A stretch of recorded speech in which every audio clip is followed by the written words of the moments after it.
Oh, udah on nih. Assalamualaikum. Hari ini saya akan menyampaikan tutorial tentang manfaat terong. Nah, itu yang punyanya. Manfaat terong. Terong adalah salah satu jenis sayuran. Bisa disebut buah, bisa disebut sayuran.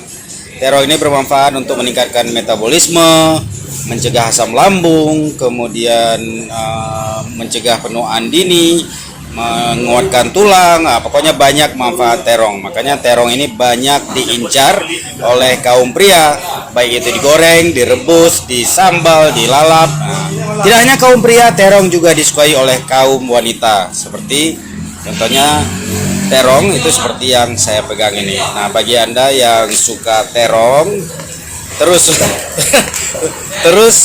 mengkonsumsi terong karena terong sangat baik untuk kesehatan kita.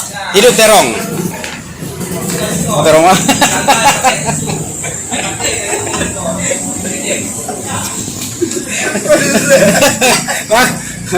Bang, terong bang. Terong bang. Aduh.